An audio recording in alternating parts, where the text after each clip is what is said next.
ನಮಸ್ತೆ ಪ್ರೀತಿ ವಿದ್ಯಾರ್ಥಿಗಳೇ, ಈಗ ನಾವು 8ನೇ ತರಗತಿಯಲ್ಲಿ ನಿನ್ನೆ ಒಂದು ಚರಾಕ್ಷರವುಳ್ಳ ರೇಖಾತ್ಮಕ ಸಮೀಕರಣಗಳಲ್ಲಿ ಯಾವ ರೀತಿಯಾಗಿ ನಾವು ಅನ್ವಯ ಸಮಸ್ಯೆಗಳನ್ನು ಬಿಡಿಸೋದು ಅಂತ ತಿಳ್ಕೊಂಡಿದ್ದೀವಿ. ಅದನ್ನು ನೀವೆಲ್ಲರೂ ಸಹ ಅಭ್ಯಾಸ ಮಾಡಿದರೆ ಗೃಹಪಾಠವಾಗಿ ಅಂತ ನಾನು ಹೇಳ್ತಾ ತಿಳ್ಕೊಂಡಿರ್ತಾ ನಾವು ಈಗ ಮುಂದಿನ ಈ ಭಾಗ 2ರಲ್ಲಿ ಒಂದು ಚರಾಕ್ಷರವುಳ್ಳ ರೇಖಾತ್ಮಕ ಸಮೀಕರಣದಲ್ಲಿ ಭಾಗ 2ರಲ್ಲಿ ಇದು ಹೆಚ್ಚಿನ ಅನ್ವಯ ಸಮಸ್ಯೆಗಳನ್ನ ಈ ದಿನ ಕಲಿಯೋಣ ಮಕ್ಕಳೇ. ಹೌದಾ ವಿದ್ಯಾರ್ಥಿಗಳೇ?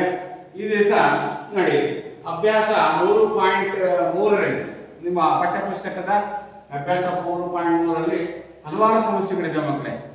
ಒಂದು ಚರಾಕ್ಷರವನ್ನ ಹೊಂದಿರತಕ್ಕಂಥ ಸಮೀಕರಣಗಳು ಇವುಗಳನ್ನು ಬಿಡಿಸಿ ಅಂತ ಕೇಳ್ತಾರೆ. ಅವಾಗ ಒಂದೇ ಸಮಸ್ಯೆ ನೋಡಿ ಮಕ್ಕಳೇ, ಈಗ ಹೇಗಿದೆ 3x = 2x + 8. ನೋಡಿ ನೋಡ್ತಾ ಇದ್ದೀರಲ್ಲ ಮಕ್ಕಳೇ, ನೋಡಿ ಸಮಸ್ಯೆಗಳನ್ನ ನನಗೆ ಕೊಟ್ಟಿದ್ದು ಬಿಡಿಸ್ತಾ ಇದ್ದೀನಿ. ಒಂದನೇ ಸಮಸ್ಯೆ 3x = 2x + 18 ಅಂದರೆ x ಬೆಲೆಯನ್ನು ಕಂಡುಹಿಡಿಯುತ್ತೆ. ಹಾಗಾದ್ರೆ ನನಗೆ ಬೇಕಾಗಿರೋದೇನು ಚರಾಕ್ಷರ x ಮಾತ್ರ ಬೆಲೆಯನ್ನು ಕಂಡುಹಿಡಿಯಬೇಕು ಅಂತ. ಯಾವ ಬೆಲೆಯನ್ನು ಕಂಡುಹಿಡಿಯಬೇಕೋ ಅದನ್ನು ನಾವು ಏನು ಮಾಡಬೇಕು ಮಕ್ಕಳೇ, ಸಮೀಕರಣದಲ್ಲಿ ಎಡಬದಿಯಲ್ಲಿ ಇಟ್ಟುಕೊಳ್ಳಬೇಕು. ಎಡಬದಿಯಲ್ಲಿ ನಾವು ತೆಗೆದುಕೊಳ್ಳಬೇಕು. ಅದನ್ನು ಹೇಗೆ ತೆಗೆದುಕೊಳ್ಳಲು? 3x ಇದು ಎಡಭಾಗದಲ್ಲಿದೆ, ಅದು ಹಾಗೆ ಇರುತ್ತೆ. ಬಲಭಾಗದ 2x ಎಡಭಾಗಕ್ಕೆ ಬಂದಾಗ -2x ಆಗುತ್ತದೆ. ಹೌದಾ? ನೆಕ್ಸ್ಟ್ ನಾವೇನು ಮುಂದಿನ ಅಂತ ನೋಡ್ತಾ ಇದ್ದೀರಾ, 3ರಲ್ಲಿ 2 ಕಳೆದ್ರೆ 1x ಆಗುತ್ತೆ, = 18 ಇದೆ. therefore x ಬೆಲೆ ಎಷ್ಟಾಗುತ್ತೆ ಮಕ್ಕಳೇ? 18. ಇದನ್ನ ಬೇಕಾದ್ರೆ ನಾವು ಕಾರಣ ಮಾಡಿದಾಗ ಈ ಬೆಲೆಯನ್ನು ಆದೇಶ ಮಾಡಿದ್ರೆ ಎಡಭಾಗ ಮತ್ತು ಬಲಭಾಗಗಳು ಸಮನಾಗ್ತದೆ ಅಂತ ನಿಮಗೆ ವೆರಿಫೈ ಮಾಡೋದು ಹೇಗೆ ಅನ್ನೋದನ್ನ ನಾವು ಈಗಾಗಲೇ ತೋರಿಸಿದ್ವಿ. ಹೌದಾ ಪ್ರತಿ ವಿದ್ಯಾರ್ಥಿಗಳೇ? ನೋಡಿ ನಂತರ ಅರ್ಥ ಆಯ್ತನ? ಈಗ ನೋಡೋಣ ಮುಂದಿನ ಸಮಸ್ಯೆಯನ್ನು ನೋಡೋಣ. ಈ ಕಡೆ ನೋಡಿ ಮಕ್ಕಳೇ, 5t - 3 = 3t - 5. ಹೌದಾ? ಹೀಗಾದ್ರೆ ಇಲ್ಲಿ ಸಹ ಏನ್ ಮಾಡ್ತೀವಿ, ಅದೇ ರೀತಿ ಸಮಸ್ಯೆ ಮಕ್ಕಳೇ, ಅದೇ ಪ್ರಿನ್ಸಿಪಲ್ ಅನ್ನು ನಾವು ಮಾಡ್ತೀವಿ. ಈಗ 5t ಅನ್ನ ಹಾಗೆ ಇಟ್ಕೊಳ್ಳೋಣ. ಈ ಬಲಭಾಗದ 3t ಇದೆ, ಎಡಭಾಗ ಬಂದಾಗ -3t ಆಗುತ್ತೆ. ಹೌದಾ? ನೋಡಿ ಈಗ ಸಂಖ್ಯೆಗಳನ್ನ ಒಂದು ಬದಿ ಮಾಡ್ಕೋಬೇಕಾಗುತ್ತೆ. ಹೌದಾ? ಸಂಖ್ಯೆಗಳನ್ನ ಒಂದು ಬದಿ ಮಾಡ್ಕೊಂಡಾಗ ನೋಡಿ ಏನಾಗ್ತಿದೆ, ಈ -3 ಬಲಭಾಗ ಬಂದ್ರೆ +3 ಆಗುತ್ತೆ. ಇಲ್ಲಿ -5 ಆಗುತ್ತೆ. -5 ಬಲಭಾಗದಲ್ಲಿ ಹಾಗೆ ಅದು ಚಿಹ್ನೆ ಬದಲಾವಣೆ ಆಗಬೇಕು. ನಿಮಗೆ ಗೊತ್ತಿದೆ -5ರಲ್ಲಿ +3 ಅನ್ನ ಏನ್ ಮಾಡುವಂತ ಅರ್ಥ, -2 + ಮೈನಸ್ ಅಂತ ಹೇಳ್ತೇವೆ ಸರ್. ಹಾಗಾದ್ರೆ ಕಳೀರಿ, ಇದರಲ್ಲಿ 3 ಅನ್ನು ಕಳೆದ್ರೆ ಎಷ್ಟು ಬರುತ್ತೆ? -2 ಬರುತ್ತೆ. ದೊಡ್ಡ ಸಂಖ್ಯೆ ಚಿಹ್ನೆನ ನಾವು ಇಲ್ಲಿ ಹಾಕಬೇಕಾಗತ್ತೆ. ಹೌದಾ? ಈ ಎಡಭಾಗದಲ್ಲಿ ನೋಡಿ 5ರಲ್ಲಿ 3 ಕಳೆದ್ರೆ 2t. ಹೌದಾ? ಈಗ ಬೆಲೆ ಕಂಡಿದ್ದೀರಾ? ನಿಮಗೆ ಗೊತ್ತಿದೆ, ಬಲಭಾಗದ ಅಂಶಕ್ಕೆ ಹೋಗುತ್ತೆ, ಎಡಭಾಗದ ಛೇದಕ್ಕೆ ಬರುತ್ತೆ. -2 ಇದೆ, 2 -2 ಭಾಗಲಬ್ಧ ಉತ್ತರ ಎಷ್ಟು ಬಂದ್ಬಿಟ್ರೆ t ಬೆಲೆ -1. ಆದ್ದರಿಂದ ಈ ಸಮೀಕರಣದ ಅವ್ಯಕ್ತ ಸಂಖ್ಯೆಯ ಅವ್ಯಕ್ತ ಪದದ ಬೆಲೆ -1 ಅಂತ ನೀವು ಕನ್ಫರ್ಮ್ ಮಾಡ್ತೀರಾ, ಗುರುತಿಸ್ತೀರಾ, ನೀವೇ ಲೆಕ್ಕವನ್ನು ಶುರು ಮಾಡ್ತೀರಿ. ಹಾಗಾದ್ರೆ ಇನ್ನೊಂದು ಲೆಕ್ಕ ನೋಡಿ ಮಕ್ಕಳೇ. ಈಗ 5x + 9 = 5 + 3x ಇದೆ. ಹಾಗಾದ್ರೆ ಏನ್ ಮಾಡಬೇಕು, ನಾವು ಚರಾಕ್ಷರವನ್ನು ಒಂದು ಬದಿ ಮಾಡ್ಕೊಳ್ತೀರಾ. 5x ಈ ಕಡೆ ಬಂದ್ರೆ ಇಲ್ಲಿ +3x ಎಡಭಾಗ ಬರುತ್ತೆ. 5x - 3x = 5. ಈ ಕಡೆ ಬಂತು -9, ಈ ಕಡೆ ಬಂದಾಗ +9 -9 ಆಗುತ್ತೆ. ಕಳೆದಾಗ 5ರಿಂದ 9 ಕಳೆದ್ರೆ ಏನ್ ಬಂತು? -4 ಬಂತು. ಈಗ x ಗೆ ನಾವು ಬಲಬದಿಗೆ -4 ಭಾಗಿಸಿದ್ರೆ -2 ಬರುತ್ತೆ. ಹಾಗಾದ್ರೆ ಚರಾಕ್ಷರದ ಬೆಲೆ -2. ಈ ರೀತಿಯಾಗಿ ಅರ್ಥ ಮಾಡ್ಕೊಳ್ತೀರಾ ನಮ್ಗೆ? ನೀವೇನ್ ಮಾಡ್ತೀರಾ? ಅದೇ ರೀತಿಯಾಗಿ ನೀವೊಂದು ಲೆಕ್ಕ ಮಾಡಿ ನೋಡೋಣ. 4ನೇ ಲೆಕ್ಕ ಬಿಡಿಸ್ತೀರಾ. ಅದನ್ನ ಬಿಡಿಸ್ತಾ ಇದೀರಲ್ಲ, ನನ್ನ ಜೊತೆಗೆ ಮಾಡ್ತಾ ಹೋಗಿ. 4ನೇ ಲೆಕ್ಕ ಏನಿದೆ? 4z + 3 = 6 + 2z. ಹಾಗಾದ್ರೆ ಮಾಡಿ ನೋಡೋಣ. ಏನ್ ಮಾಡ್ತಾ ಇದೀರಿ? ಹೌದಾ? ಈಗ 4z ಇದೆ, ಇಲ್ಲಿ +2z ಇದೆ ಸರ್. ಆದ್ರೆ ನಾನು ಎಡಭಾಗ ಒಂದು ಬದಿ ಮಾಡ್ಕೊಳ್ತೀನಿ. 4ರಲ್ಲಿ 2 ಕಳೆದ್ರೆ 2z. ಹೌದಾ? ಈ +6 ಇದೆ, ಎಡಭಾಗದಲ್ಲಿ +3 ಇದೆ, ಬಲಭಾಗಕ್ಕೆ ಬಂದಾಗ -3 ಆಗುತ್ತಲ್ವಾ? ಹಾಗಾದ್ರೆ 6 - 3 = 3. 2z = ಎಷ್ಟಪ್ಪ? 3. ಇದನ್ನ ಬಾಕ್ಸ್ ಹೆಂಗ್ ಬರುತ್ತೆ ನೋಡಿ ಸರ್, ಬಾಕ್ಸ್ ಬರುತ್ತೆ ನೋಡಿ, 3/2 ಇದೆ. ಇದು ಒಂದು ಎಂತ ಭಿನ್ನರಾಶಿ? ವಿಷಮ ಭಿನ್ನರಾಶಿ ಆಗಿದೆ. ಅಂಶ ಜಾಸ್ತಿ ಇದೆ, ಛೇದ ಕಡಿಮೆ ಇದೆ. ಇದನ್ನ ಹಾಗೆ ಇಡ್ಬೋದು ಮಕ್ಕಳೇ. ಅಥವಾ ಇದನ್ನು ಬಾಕ್ಸ್ ಬಿಟ್ಟು 2 1/2 ಅಂತ ಹೇಳ್ತೀವಿ. ಹೌದಾ? ಛೇದ ಎರಡನೇ ಮೂರನೇ ಏನ್ ಬರುತ್ತೆ ಮಕ್ಕಳೇ? ಅದು ಬಾಕ್ಸ್ ಬೇಕಾದ್ರೆ ಉತ್ತರವನ್ನು ಮಿಶ್ರ ಭಿನ್ನರಾಶಿಯಲ್ಲಿ ಸಹ ನಾವು ಇಡ್ಬೋದಾಗುತ್ತೆ. ಹಾಗಾದ್ರೆ ಇದೇ ಉತ್ತರ. ಅದೇ ರೀತಿ ಇನ್ನೊಂದು ಸಮಸ್ಯೆ ಇದೆ, 5ನೇ ಸಮಸ್ಯೆ ಹಾಕಿದೆ. ಗಮನಿಸಿ, ದ್ವಿತೀಯ ವಿದ್ಯಾರ್ಥಿಗಳಲ್ಲಿ ಗಮನಿಸ್ತಾ ಇದ್ದೀರಲ್ಲ, ನೋಡ್ತಾ ಇದ್ದೀರಾ? ಗಮನಿಸಿ ನೋಡೋಣ. ನೀವೇ ಹೇಳ್ತೀರ ಉತ್ತರನ, ಹೌದಲ್ವಾ? ನೋಡಿ ಎಲ್ಲ ಮಾಡ್ತಾ ಇದ್ದೀರಲ್ಲ, ಈಗ ಮಾಡ್ತಾ ಹೋಗಿ. ಸಮಸ್ಯೆಯನ್ನ ನಾವು ಬಿಡಿಸ್ಬೇಕಾದ್ರೆ ಚರಾಕ್ಷರಗಳನ್ನ ಇಲ್ಲಿ ಮಾಡತಕ್ಕಂಥ ಹಂತಗಳನ್ನ ನಾವು ಅಬ್ಸರ್ವ್ ಮಾಡ್ತಾ ಇದ್ದೀರಲ್ಲ. ನಾನೇನ್ ಮಾಡಿದ್ದು, ಏನ್ ಮಾಡ್ತೀವಿ? ಮೊದಲನೇ ಸ್ಟೆಪ್ ಏನು? ಬಲಭಾಗದಲ್ಲಿ ಚರಾಕ್ಷರಗಳನ್ನ ಎಡಭಾಗಕ್ಕೆ ತೆಗೆದುಕೊಳ್ಳಿ. ಮತ್ತೆ ಎಡಭಾಗದಲ್ಲಿರ್ತಕ್ಕಂಥ ಅಂಕಿ ಸಂಖ್ಯೆಗಳನ್ನ ಚಿಹ್ನೆಯೊಂದಿಗೆ ತೆಗೆದುಕೊಂಡಾಗ ಅದು ಬದಲಾವಣೆ ಆಗೋದನ್ನ ಗಮನಿಸ್ತಾ ಇದ್ದೀರಿ. ಯಾವುದೇ ಸಮೀಕರಣದಲ್ಲಿ ಅಂಕಿ ಸಂಖ್ಯೆ ಅಥವಾ ಚರಾಕ್ಷರಗಳು ಎಡದಿಂದ ಬಲಕ್ಕೆ, ಬಲದಿಂದ ಎಡಕ್ಕೆ ವರ್ಗಾವಣೆ ಆದಾಗ ಅವುಗಳ ಸಹಚಿಹ್ನೆಗಳು, ಅವುಗಳ ಹಿಂದೆ ಇರ್ತಕ್ಕಂಥ ಚಿಹ್ನೆಗಳು ಸಹ ಬದಲಾವಣೆ ಆಗುತ್ತೆ ಮಕ್ಕಳೇ. ಹೌದಾ? ಇದು ಬೀಜಗಣಿತದ ನಿಯಮ. ನಿಮಗೆ ಬೀಜಗಣಿತದ ಮೂಲ ಕ್ರಿಯೆಗಳ ಬಗ್ಗೆ, ಸಮೀಕರಣ ಬಗ್ಗೆ ನಿಮಗೆ ಈಗಾಗಲೇ 6 ತರಗತಿ ಕಲ್ತಿದ್ದೀರಾ. ಎಡದಿಂದ ಬಲಕ್ಕೆ ಹೋದಾಗ ಪ್ಲಸ್ ಇರೋದು ಮೈನಸ್ ಆಗುತ್ತೆ, ಮೈನಸ್ ಇರೋದು ಪ್ಲಸ್ ಆಗುತ್ತೆ ಅನ್ನೋದು ಗೊತ್ತಿದೆ. ಆಮೇಲೆ ಇನ್ನೊಂದು ನಿಯಮ ಏನೋ, ಬಲಬದಿಯಲ್ಲಿರೋದು ಅಂಶಕ್ಕೆ ಬರುತ್ತೆ, ಎಡಬದಿಯಲ್ಲಿರ್ತಕ್ಕಂಥ ಬೀಜ ಪದಾರ್ಥ ಸಂಖ್ಯೆ ಅಂಕಿಗಳು ಛೇದಕ್ಕೆ ಬರುತ್ತದೆ. ಅವಾಗ ಭಿನ್ನರಾಶಿಯನ್ನ ನಾವು ಅತ್ಯಂತ ಸರಳ ಕನಿಷ್ಠ ಸಂಖ್ಯೆಯನ್ನು ತೆಗೆದುಕೊಂಡು ಭಾಗಿಸ್ತಾ ಹೋಗ್ತೀವಿ. ಹೌದಾ? ಹೀಗೆ ಮಾಡ್ತಾ ಬರ್ತೀರಾ? Very good. ಈ ಕಡೆ ಬನ್ನಿ. 3x = 15. ಹೌದಾ? ಎಸ್. ಈಗ ಏನ್ ಮಾಡೋಣ? x ಗೆ ಬೆಲೆ ಏನು ಕಂಡಿದ್ದೀರಾ? ಬಲಭಾಗ 15 ಬಂತು ನೋಡಿ. 3 ಎಷ್ಟು ಸುಲಭ ಇದೆಯಲ್ಲ ಮಕ್ಕಳೇ. ನೀವು ಇಂಥ 1000 ಲೆಕ್ಕ ಕೊಟ್ಟರು ಮಾಡ್ತೀರಿ ಈಗ, ಹೌದಲ್ವಾ? ನೋಡಿ ಈಗ ಅರ್ಥ ಆಯ್ತಾ? ಒಂದೇ ಲೈನಲ್ಲಿ ಇದೆ. ಇವೆಲ್ಲ ಭಿನ್ನ ರಾಶಿಯ ರೂಪದಲ್ಲಿಲ್ಲ. ಅದೇ ಸರ್ ದಶಮಾಂಶ ರೂಪದಲ್ಲಿ ಕೊಡ್ಬೋದು. ಭಿನ್ನ ರಾಶಿಯ ರೂಪದಲ್ಲಿ ಸಹ ರೇಖಾತ್ಮಕ ಸಮೀಕರಣಗಳನ್ನು ಬಿಡಿಸಿ, ಒಂದು ಚರಾಕ್ಷರ ರೇಖಾತ್ಮಕ ಸಮೀಕರಣಗಳನ್ನು ಬಿಡಿಸಿ ಅಂತ ಕೊಡ್ತಾರೆ ಮಕ್ಕಳೇ. ನೋಡಿ ಇಲ್ಲ ಒಂದು ಸ್ವಲ್ಪ ಚೇಂಜ್ ಮಾಡಿದ್ವಿ. 6ನೇ ಲೆಕ್ಕ ಗಮನಿಸಿ ಮಕ್ಕಳೇ.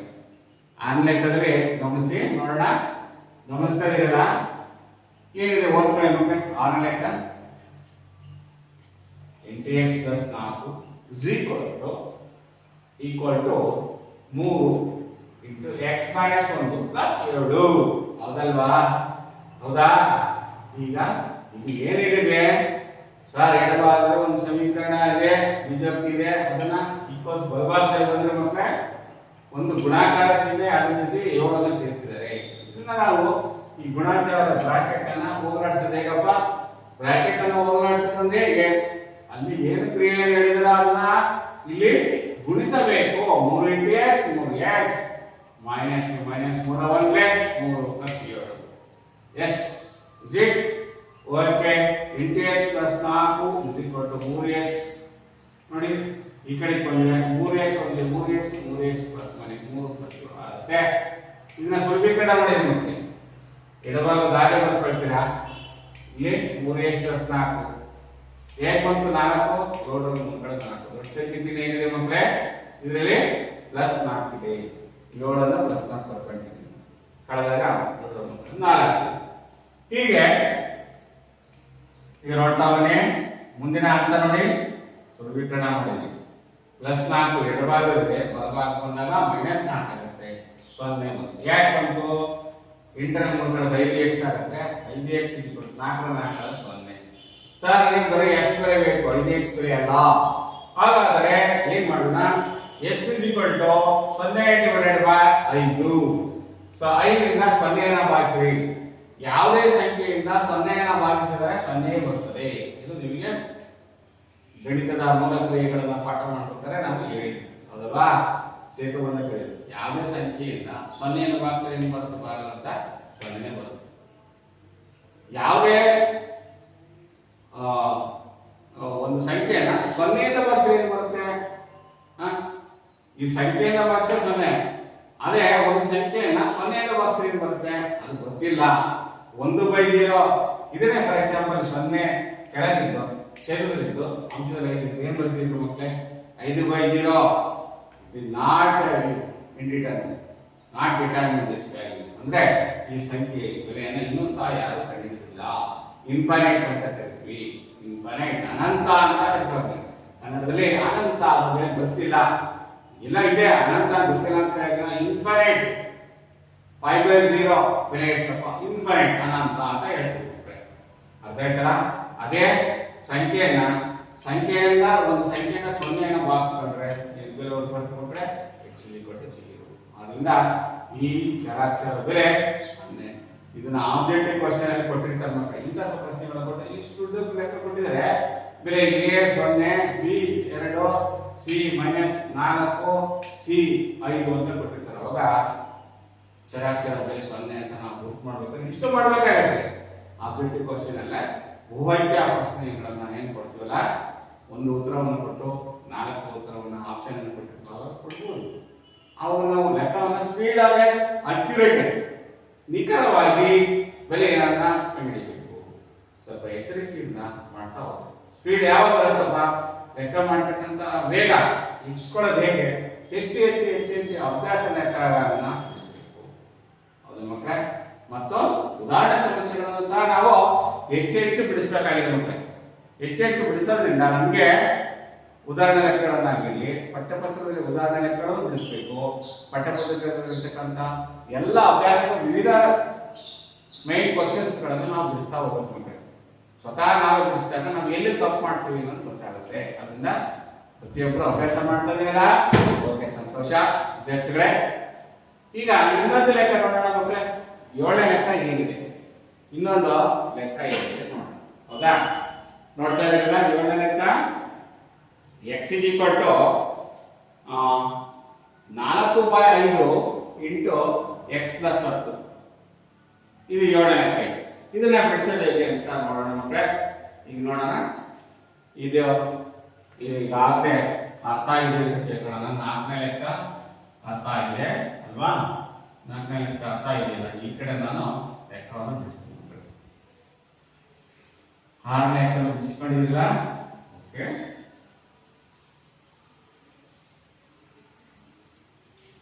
ಬಿಡಿಸ ಏನು 6ನೇ ಒಂದು ಇನ್ನೊಂದು ಸ್ವಲ್ಪ ಡಿಫ್ರೆಂಟ್ ಇದೆ ಲೆಕ್ಕ. ಏನು ಡಿಫ್ರೆಂಟ್ ಅಂದ್ರೆ ಅದೇನು ಬಹಳ ಕಷ್ಟ ಆಗಿದೆ. 7 ಫಸ್ಟ್ ಮೈನಲ್ಲಿ 7ನೇ ಲೆಕ್ಕ ಬರುತ್ತೆ. x = 4/5 into x + 10. ಇದರಲ್ಲಿ x ಏನು ಬಿಡಿಸಿ ಅಂತ ಕೊಟ್ಟಿದ್ದಾರೆ. ಹೇಗೆ ಮಾಡ್ತಾರೆ ಲೆಕ್ಕ ನೋಡಿ ಮಕ್ಕಳೇ. ಬೋರ್ಡ್ ಮೇಲೆ ಲೆಕ್ಕ ನೋಡ್ತಾ ಇದ್ದೀರಾ? ಲೆಕ್ಕ ನೋಡ್ತಾ ಇದೀರಿ? ಏನ್ ಮಾಡ್ಬೇಕೀಗ? ಇಲ್ಲಿ ಸರ್ ಎಡಭಾಗದಲ್ಲಿ ಒಂದೇ ಒಂದು ಚರಾಕ್ಷರ ಇದೆ, ಬಲಭಾಗದಲ್ಲಿ ಒಂದು ಚರಾಕ್ಷರ ಇದೆ. ಇಲ್ಲಿ ಗುಂಪು ಇದೆ ಮಕ್ಕಳೇ. ಗುಂಪನ್ನ ಗುಣಿಸಬೇಕು ಅಲ್ವಾ?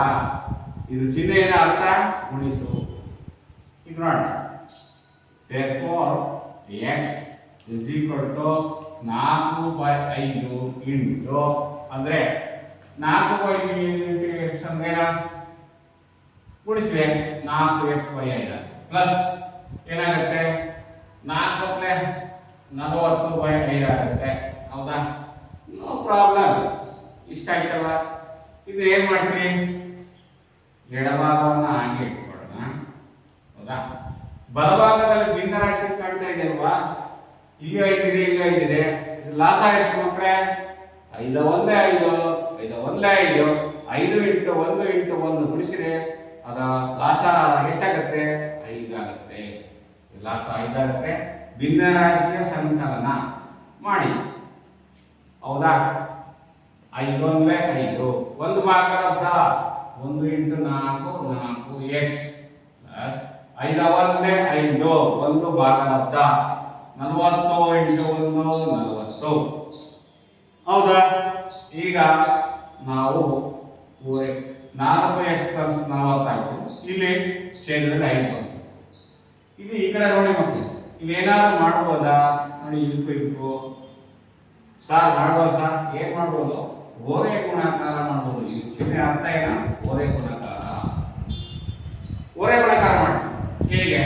5 into x, therefore 5x is equal to ಬಲಭಾಗದಲ್ಲಿ 4x plus 40.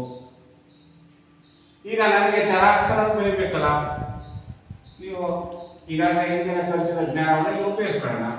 5x minus 4x, 5x minus 4x is equal to 40. ಹೌದಾ? 5ರಲ್ಲಿ 4 ಕಳೆದಷ್ಟು? 5ರಲ್ಲಿ 4 ಕಳೆದಷ್ಟು?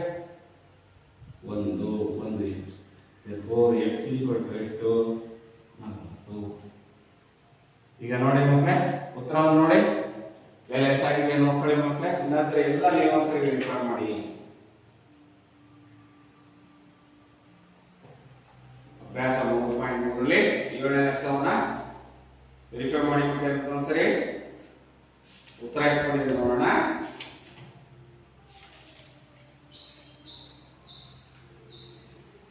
x is equal to 40. ಅರ್ಥ ಆಗ್ತದೆ ಮಕ್ಕಳೇ? ಈ ಲೆಕ್ಕ ಅರ್ಥ ಆಯ್ತಲ್ಲ? ಮತ್ತೊಮ್ಮೆ ಗಮನಿಸೋಣ. ಏನ್ ಮಾಡ್ತೀವಿ? ಮೊದಲು ಇಷ್ಟೇ ಈಗ ಕೊಟ್ಟಿದ್ದಾರೆ ಸರ್, ಈಗ 8 ಇದೆ ಸರ್, ಅದರಿಂದ ಈ ಭಿನ್ನರಾಶಿ ಪದದ ಪ್ರತಿಯೊಂದು ಪದವನ್ನ 2 ಪದಗಳನ್ನು ಗುಣಿಸ್ಕೊಂಡೆ. ಹೌದಾ? ಇದನ್ನೇನ್ ಮಾಡಿದ್ವಿ? ಈ ಭಿನ್ನರಾಶಿಯನ್ನ ಸಂಕಲನ ಮಾಡ್ಕೊಂಡೆ ಬಲಭಾಗ. ಭಿನ್ನರಾಶಿಯ ಸಂಕಲನ ಹೌದಾ ಮಾಡಿದ್ವಿ. ಓಕೆ, ಇಲ್ಲಿ ಭಿನ್ನರಾಶಿ ಸಂಕಲನ ಮಾಡಬೇಕಾದ್ರೆ ಚಿಹ್ನೆಗಳ ಬಗ್ಗೆ ನಿಖರತೆಗೆ ನಾವು ಬಹಳ ಎಚ್ಚರಿಕೆಯಿಂದ ಸ್ಪಷ್ಟವಾಗಿ ಲೆಕ್ಕಗಳನ್ನು ನೋಡ್ಬೇಕಾಗುತ್ತೆ. ಹೌದಾ? 4x plus 40 divided by 5. ಈಗ ಏನ್ ಮಾಡ್ತೀವಿ? ಇನ್ನೂ ಸ್ವಲ್ಪ ನಮ್ಗೆ ಇನ್ನು ಎಕ್ಸ್ಪ್ರೆಸ್ ಬರ್ಬೇಕಲ್ಲ, ಅದನ್ನ ಓರೆ ಗುಣಾಕಾರ ಮಾಡ್ಕೊಳ್ತೀವಿ. ಓರೆ ಗುಣಾಕಾರ ಮಾಡ್ಕೊಂಡ್ಬಿಟ್ಟು ಮಕ್ಕಳೇ ಇಲ್ಲಿ ಬರೋದನ್ನ ಬಲಭಾಗದನ್ನ ಸರಿಯಾಗಿ ಸಂಕ್ಷಿಪ್ತ ರೂಪದಲ್ಲಿ ಇಟ್ಕೊಳ್ಳಿ, ಎಡಭಾಗವನ್ನು ಸಂಕ್ಷಿಪ್ತ ರೂಪಕ್ಕೆ ಇಟ್ಕೊಳ್ಳಿ. ನನಗೆ ಬೇಕಾಗಿರೋದೇನು? ಇಲ್ಲಿ ಎಕ್ಸ್ ಬೆಲೆ ಆಗಿದ್ದರಿಂದ ಇಲ್ಲಿ ವರ್ಗಾವಣೆ ಮಾಡ್ಕೊಳ್ತೀನಿ. ಎಕ್ಸ್ ಆಗುತ್ತೆ 5ರ 4 1x, ಬಲಭಾಗದಲ್ಲಿ ಬರೀ 40 ಇದೆ. therefore x is equal to 40. ಅದರಿಂದ ಈ ಸಮೀಕರಣದ ಅವ್ಯಕ್ತ ಪದದ ಬೆಲೆ ಎಷ್ಟು ಮಕ್ಕಳೇ? 40 ಆಗಿದೆ. ಅರ್ಥ ಆಯ್ತಲ್ಲ ಮಕ್ಕಳೇ? ಈ ರೀತಿಯಾಗಿ ಇನ್ನೂ ಹೆಚ್ಚು ಸಮಸ್ಯೆಗಳನ್ನ ಬಿಡಿಸೋಣ. ಇನ್ನೊಂದು ಲೆಕ್ಕ ನೋಡೋಣ ಮಕ್ಕಳೇ. ಇನ್ನೊಂದು ಲೆಕ್ಕ ನೋಡ್ತೀರಾ? ಓಕೆ, ಆದ್ರಿಂದ ಇನ್ನೊಂದು ಲೆಕ್ಕವನ್ನು ಕಳೆಯೋಣ ಮಕ್ಕಳೇ. ಈಗ ನೋಡೋಣ. ಎಸ್, ಇನ್ನೊಂದು ಲೆಕ್ಕ ಹೇಗೆ? 8ನೇ ಲೆಕ್ಕವನ್ನು ಇನ್ನೊಂದು ಲೆಕ್ಕವನ್ನು ನೋಡೋಣ.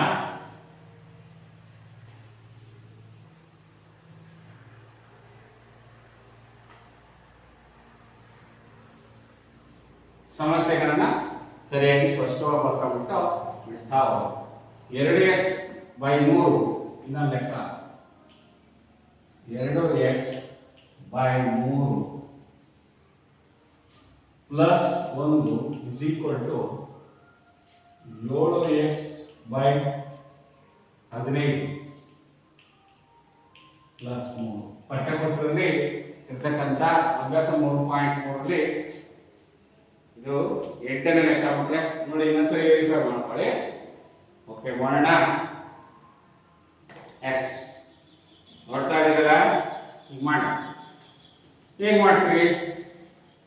ಲೆಟರ್ಸ್ ಈ ಕಡೆ ನೋಡಿ ಮಕ್ಕಳೇ. ಏನ್ ಮಾಡ್ಬೇಕು ಈಗ? ಎರಡನೇ ಸ್ಟೆಪ್ ಎಡಭಾಗ ಬಲಭಾಗ. ಎಡಭಾಗವನ್ನು ಶುದ್ಧೀಕರಣ ಮಾಡ್ಕೊಳ್ತೀರಿ, ಬಲಭಾಗವನ್ನು ಶುದ್ಧೀಕರಣ ಮಾಡ್ಕೊಳ್ತೀರಿ. ಹೇಗೆ ಮಾಡ್ಕೊಳ್ಳೋದು? ಎಡಭಾಗ ತಿಳ್ಕೊಂಡಾಗ ಇದಕ್ಕೆ ಏನಿಲ್ಲ ಅಂದ್ರೆ ಏನಿದೆ ಅಂತ ಅರ್ಥ ಮಕ್ಕಳೇ. ಲಾಸ ಒಂದು ಛೇದದಲ್ಲಿ ಏನಿಲ್ಲ ಅಂದ್ರೆ ಒಂದಿದೆ, ಅದರಲ್ಲಿ ಛೇದದಲ್ಲಿ ಒಂದಿದೆ ಅಂತ. ಅದರ ಲಾಸ ಎಷ್ಟು ಮಕ್ಕಳೇ? 3. 3 ಒಂದೇ 3 ಭಾಗಲಬ್ಧ 1 ಆಗುತ್ತೆ. 1 ಮೂರನೇ 3 ಅಂದ್ರೆ ಭಾಗಲಬ್ಧ 3 3 × 1 3. ಈಗ ಬಲಭಾಗ ಮಕ್ಕಳೇ 15 ಇದೆ, ಏನಿಲ್ಲ ಅಂತ ಇಲ್ಲಿ ಒಂದಿದೆ ಅಂತ ನಾವು ತಿಳ್ಕೋಬೇಕು ಮಕ್ಕಳೇ, ಗಮನಿಸ್ಕೋಬೇಕು. ಅದು ನಮ್ಮ ಮನಸ್ಸಲ್ಲಿ ಇಟ್ಕೊಳ್ಳೋಣ. ಏನೇನು ಬೇಕಾಗಿಲ್ಲ, ಛೇದದಲ್ಲಿ ಒಂದಿದೆ ಅಂತ. 15 ಅಂದ್ರೆ 15 ಲಾಸ, 15 ಅಂದ್ರೆ 15 ಭಾಗಲಬ್ಧ 1. ಭಿನ್ನರಾಶಿ ಸಂಕಲನ ಅಷ್ಟೇ ಮಕ್ಕಳೇ. ಇದು ಬಲಭಾಗ ಎಡಭಾಗವನ್ನು ಭಿನ್ನರಾಶಿ ಸಂಕಲನ ಮಾಡಿ ಬೀಜಾಕ್ಷರಗಳನ್ನು ಕೂಡಿ ಅನ್ನೋದನ್ನ ಕೂಡೋದು ಬರ್ತಿರ್ಬೇಕು ಮಕ್ಕಳೇ. ಅಷ್ಟೇ, ಕೂಡೋದು ಕಳೆಯೋದು ಗುಣಾಕಾರ ಮಾಡ್ತಾರೆ. ಓಕೆ, 15 ಅಂದ್ರೆ 15 ಭಾಗಾಂತ 1, therefore ಇಂಟು 1 ಅಂದ್ರೆ 17 ಅಂದ್ರೆ 7x ಆಗುತ್ತಲ್ಲ ಮಕ್ಕಳೇ. ಇಲ್ಲಿ 1 ರಿಂದ 15 ವರ್ಷ ಎಷ್ಟು ಮಕ್ಕಳೇ? 1 ಅಂತ ಇದೆ 15 ಭಾಗಾಂತ 15 ಎಸ್ 15 15 ಎಷ್ಟಾಗುತ್ತೆ? 45. ಈಗ ಮಾಡ್ತಾ ಬರ್ತೀರಾ. ಈ ಭಿನ್ನರಾಶಿ ಸಂಖ್ಯೆಗಳನ್ನ 6ನೇ ಕ್ಲಾಸ್ನಲ್ಲಿ ಇವಾಗಲೇ ಕಲ್ತಿದ್ದೀರಾ, ಅದನ್ನ ಅಳವಡಿಸ್ಕೊಳ್ಳೋಣ ಅಷ್ಟೇ. ಸ್ಪೀಡಾಗಿ ಮಾಡ್ತಾ ಬಂದ್ವಿ. ಓಕೆ, ಈಗ ಮಾಡ್ತಾ ಬಂದಿಲ್ಲ ನೋಡಿ. therefore ಮುಂದಿನ ಪ್ರತಿಯೊಂದು ಹಂತಕ್ಕೂ ಒಂದು ಸಂಬಂಧ ಇದೆ ಮಕ್ಕಳೇ. ಒಂದು ಹಂತದಿಂದ ಇನ್ನೊಂದು ಹಂತಕ್ಕೆ ನಾವು ಲೆಕ್ಕಕ್ಕೆ ಬಹಳ ಇಲ್ಲಿಂದ ಇದು ಸಂಬಂಧ, ಇಲ್ಲಿಂದ ಇದು ಸಂಬಂಧ. ಅದನ್ನ ಚಿಹ್ನೆಗಳನ್ನು ಎಡಭಾಗದ ಸರಿಯಾಗಿ ಹಾಕೋತಾ ಬರಬೇಕು. ಹೌದಾ? ಇಲ್ಲಿ ಏನಾಗ್ತಿದೆ ನೋಡಿ, ಇಲ್ಲಿ ಏನಾಯ್ತು? ಇದು ಒಂದು ಭಿನ್ನರಾಶಿ ಪದ ಆಯ್ತು. ಹೌದಾ? ಅಂಶಛೇದ, ಇಲ್ಲೂ ಅಂಶಛೇದ ಇದೆ. ಎಡಭಾಗವನ್ನ ಬಲಭಾಗವನ್ನು ನೋಡ್ಕೊಳ್ತೀರಾ. ಇದು ನನಗೆ ಬೇಕಾಗಿರೋ ಚರಾಕ್ಷರ ಬೆಲೆ ಆಗಿರೋದ್ರಿಂದ ಇಲ್ಲಿ ಯಾವ ಮೆಥಡ್ ಸರ್ ಓರೆ ಗುಣಾಕಾರ ಮಾಡ್ಬೋದಲ್ಲ ಸರ್? ಒಬ್ಬ ವಿದ್ಯಾರ್ಥಿ ಹೇಳ್ತಾರೆ, ಹೌದು, ವೆರಿ ಗುಡ್, ಓರೆ ಗುಣಾಕಾರ ಮಾಡ್ಕೊಳ್ಳೋಣ. x + 3 ರಾಕೆಟ್ ಇಂಟು 15 ಇಲ್ಲಿಂದ ಇಲ್ಲಿ. ಹೌದಾ? ಇದರಿಂದ ಇಲ್ಲಿ 7x + 45 ರಾಕೆಟ್ 3. ಓಕೆ ವಿದ್ಯಾರ್ಥಿಗಳೇ? Yes, very good. ನೋಡಿ, 15 30x, 15 45 ಈಗ ಮಾಡ್ತಾ ಬರ್ತೀರಾ. ಈಕ್ವಲ್ಸ್ 7 21x ಪ್ಲಸ್ 45 ಎಷ್ಟು ನೋಡಿ ಮಾಡ್ಕೊಳ್ಳೋಣ. 3 5 15 ಒಂದೆಷ್ಟ ಕಡಿಮೆ ಸಂಖ್ಯೆನ ಗುಣಿಸ್ಕೊಳ್ಳೋಣ. ತಪ್ಪೇನು ಮಾಡೋದು ಬೇಡ, ಸರಿ. ಏನು ಮಾಡ್ಬೋದು? 3 5 15 ಮಂಕಿ ಬರಬೇಕು. 3 5 15 ಒಂದೆಷ್ಟ 3 4 12 ಒಂದು ಎಷ್ಟು 13 45 ಒಂದೆಷ್ಟು 135 ನೋಡಿ. ಈಗ ಬರೋದು ಇದಾಯ್ತು. ನನಗೆ ಬೇಕಾಗಿದೆ ಎಷ್ಟು? ಅವಾಗ ಎಕ್ಸ್ ಇರೋದೆಲ್ಲ ಒಂದ್ ಕಡೆ ಇಟ್ಕೊಳ್ಳೋಣ. 30x ಈ ಕಡೆ ಬಂದ್ರೆ -21x ಈಕ್ವಲ್ಸ್ ಇಲ್ಲಿ 135 ಇದೆ. ಮತ್ತೆ ಬಲಭಾಗದಲ್ಲಿ 45 ಆಗತ್ತಪ್ಪ. Yes, very good. 30ರಲ್ಲಿ 21 ಕಳೆದರೆ ಎಷ್ಟು? therefore ಇನ್ನ 9x ಕಡೆ 135 45 ಕಡೆಗೆ 5ರಲ್ಲಿ 0 ನೋಡಿ.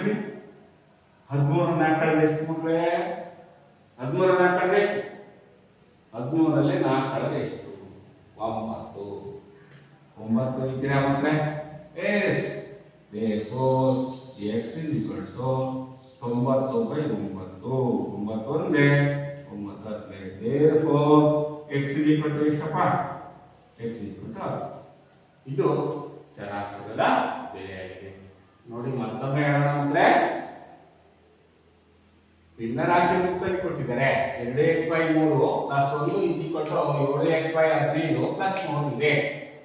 ಎಡಭಾಗವನ್ನು ಸುಲಭೀಕರಣ ಮಾಡ್ಕೊಳ್ಳೋಣ ಭಿನ್ನರಾಶಿ ಸಂಕಲನ ನಿಯಮ ಪ್ರಕಾರ. ಬಲಭಾಗವನ್ನು ಭಿನ್ನರಾಶಿ ಸಂಕಲನ ಪ್ರಕಾರ ಸುಲಭೀಕರಣಕ್ಕೆ ಮಾಡ್ಕೊಂಡಿದ್ದೀನಿ. ನಂತರ ಬಂದಂತ ಬೀಜಾಕ್ಷರಗಳನ್ನ ಭಿನ್ನರಾಶಿಯನ್ನ ನಾನೇನ್ ಮಾಡಿದ್ವಿ? ಇಲ್ಲಿ ಒರೆ ಗುಣಾಕಾರ ಮಾಡಿದ್ದೀನಿ ಮಕ್ಕಳೇ. ಇದು ಇಲ್ಲಿ ಒರೆ ಗುಣಾಕಾರ ಮಾಡಿದ್ವಿ ಅಂತ ತಿಳ್ಕೋಬೇಕು ನೀವು. ಇದರ ಅರ್ಥ ಏನು ಅಂದ್ರೆ ಒರೆ ಗುಣಾಕಾರ ಮಾಡಿದೆ. ನೀವು ಗೊತ್ತಾಗಲಿಲ್ಲ ಅಂದ್ರೆ ಬರ್ಕೊಳ್ಳಿ. ಒರೆ ಗುಣಾಕಾರ ಮಾಡಿದೆ. ಎಡಭಾಗದ ಮತ್ತು ಅಂಶಾಚೇದ ಮತ್ತು ಬಲಭಾಗದ ಅಂಶಾಚೇದಗಳೊಂದಿಗೆ ಭಿನ್ನರಾಶಿಯ ಎಡ ಮತ್ತು ಬಲಭಾಗಗಳನ್ನ ಒರೆ ಗುಣಾಕಾರ ಮಾಡಿದೆ. ಓಕೆನಾ? therefore ಈಗ ಬರ್ಕೊಂಡಿದ್ವಿ. ಸುಲಭೀಕರಣ ಮಾಡೋಣ, ನಿಮಗೆಲ್ಲ ಗೊತ್ತಿದೆ. ಈ ಹಂತವನ್ನು ವೀಕ್ಷಣೆ ಮಾಡಿ. ಎಸ್, ಹೌದಲ್ವಾ? ಗೊತ್ತಾಗ್ತಿದೆಯಲ್ಲ? ಗುಣಿಸೋದೆಲ್ಲ ಗೊತ್ತಿದೆ. ಈ ಹಂತಗಳೆಲ್ಲರಿಗೂ ಗೊತ್ತಿರೋ ವಿಚಾರ. ಇನ್ನೊಂದ್ಸರಿ ಬೇಕಾದ್ರೆ ನೋಡೋಣ. 15 30x ಪ್ಲಸ್ 15 45 7 3 21x ಪ್ಲಸ್ 45 135. ಇದನ್ನು ಸುಲಭೀಕರಣ ಮಾಡ್ತೀನಿ. 9x 90 ಆಗುತ್ತೆ. therefore x ಬೆಲೆ ಏನಾಯ್ತು? ಮತ್ತೆ therefore x ಬೆಲೆ 10 ಅಂತ ಗೊತ್ತಾಯ್ತಾ ಮಕ್ಕಳೇ?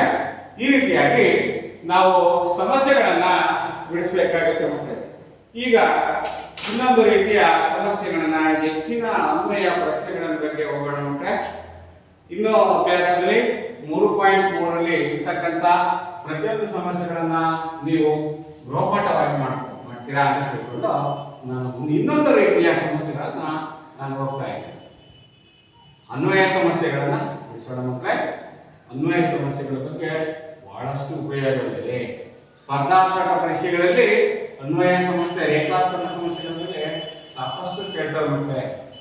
ಇಂಜಿನಿಯರಿಂಗ್ ಆಗಿರ್ಬೋದು, ಯಾವುದೇ ಕೋರ್ಸ್ಗಳಿಗೆ ಹೋಗೋಕ್ಕಾಗಿರ್ಬೋದು, ಒಂದು KPSC ಉದ್ಯೋಗಗಳನ್ನಾಗಿರ್ಬೋದು, ಸಾಕಷ್ಟು ಪ್ರಶ್ನೆಗಳನ್ನ ಈ ಅನ್ವಯ ಸಮಸ್ಯೆಗಳು ಉಪಯೋಗ ಆಗುತ್ತೆ. ಅವು ಪ್ರಶ್ನೆ ಇದೆ ಮಕ್ಕಳೇ. ಏನಪ್ಪ ಏನ್ ಪ್ರಶ್ನೆ ಇದೆ ಓದ್ಕೊಳ್ಳೋಣ. ಪ್ರಶ್ನೆಯನ್ನು ಮಾಡಿ ಓದ್ಕೊಳ್ಳೋಣ. ಅಭ್ಯಾಸ 3.4ರಲ್ಲಿ ಒಂದು ಪ್ರಶ್ನೆ ಇದೆ. ಏನು? ಅಮೀನಾಳು ಒಂದು ಸಂಖ್ಯೆಯನ್ನು ಊಹಿಸಿಕೊಂಡು ಅದರಲ್ಲಿ 2ನೇ 5 ಕಳೆದರೆ ಬಂದ ವ್ಯತ್ಯಾಸವನ್ನು 8ರಿಂದ ಗುಣಿಸಿದಾಗ ಬಂದ ಗುಣಲಬ್ಧ ಊಹಿಸಿದ ಸಂಖ್ಯೆಯ 3ರಷ್ಟಿರುತ್ತದೆ. ಆ ಊಹಿಸಿದ ಸಂಖ್ಯೆ ಯಾವುದು? ವಿದ್ಯಾರ್ಥಿಗಳೇ ನೋಡಿ, ಪ್ರಶ್ನೆ ಓದ್ಕೊಳ್ಳಿ. ಅಮೀನಾಡು ಒಂದು ಸಂಖ್ಯೆಯನ್ನು ಊಹಿಸಿಕೊಂಡು ಅದರಲ್ಲಿ 2ನೇ 5 ಕಳೆದರೆ ಬಂದ ವ್ಯತ್ಯಾಸವನ್ನು 8ರಿಂದ ಗುಣಿಸಿದಾಗ ಬಂದ ಗುಣಲಬ್ಧ ಊಹಿಸಿದ ಸಂಖ್ಯೆಯ 3ರಷ್ಟಿರುತ್ತದೆ. ಓಕೆ, ಆ ಸಂಖ್ಯೆ ಯಾವುದು? ಹಾಗಾದ್ರೆ ವಿದ್ಯಾರ್ಥಿಗಳೇ, ಈ ಅಭ್ಯಾಸದಲ್ಲಿ ಇರ್ತಕ್ಕಂಥ ಎಷ್ಟನೇ ಪ್ರಶ್ನೆ ಇಲ್ಲ? ಅಭ್ಯಾಸ 3.4ರಲ್ಲಿ 1ನೇ ಪ್ರಶ್ನೆ ಬಿಡಿಸೋಣ. ನಮಗೆ ಗೊತ್ತಿರೋ ಮೆಥಡ್ ಪ್ರಕಾರ ಹೋಗೋಣ. ಗೊತ್ತಿಲ್ಲ, ಅದು ಯಾವ ಸಂಖ್ಯೆ ಅಂತ ಗೊತ್ತಿಲ್ಲ. ಆ ಊಹಿಸಿದ ಸಂಖ್ಯೆ ಎಕ್ಸ್ ಆಗಿದೆ. ಅಮೀನಾಡು ಊಹಿಸಿದ ಸಂಖ್ಯೆ ಆಗಿದೆ. ಪರಿಹಾರ ಮಾಡೋಣ. ಅಮೀನಾಡು ಊಹಿಸಿದ ಆ ಸಂಖ್ಯೆಯು ಎಕ್ಸ್ ಆಗಿರಲಿ ಅಲ್ವಾ? ಆಮೇಲೆ ಅದರಲ್ಲಿ ಎಷ್ಟನ್ನು ಕಳೀತಾರೆ? 2ನೇ 5 ಕಳೀತಾರೆ. therefore x minus 2/5 ಇದನ್ನ ಕಳೆದು ವ್ಯತ್ಯಾಸವನ್ನು ಏನ್ ಮಾಡ್ತೇವೆ? 8ರಿಂದ ಗುಣಿಸಿದಾಗ 8ರಿಂದ ಗುಣಿಸ್ತಾರೆ. ಅದು ಯಾವುದು ಸಮನಾಗಿರುತ್ತೆ? ಊಹಿಸಿದ ಸಂಖ್ಯೆಯ ಗುಣಲಬ್ಧ ಊಹಿಸಿದ ಸಂಖ್ಯೆಯು ಸಂಖ್ಯೆಯ 3ರಷ್ಟು ಇರುತ್ತದೆ. Is equal to 3x. 3ರಷ್ಟಾಗಿರುತ್ತದೆ. ಆ ಸಂಖ್ಯೆ ಯಾವುದು? 3x ಗೆ ಸಮಾನ. ಇಸ್ ಈಕ್ವಲ್ ಟು 3ರಷ್ಟಿದೆ. ಆ ಊಹಿಸಿದ ಸಂಖ್ಯೆ 3ರಷ್ಟಿರುತ್ತದೆ. ಆವಾಗ ಆ ಸಂಖ್ಯೆ ಯಾವುದು?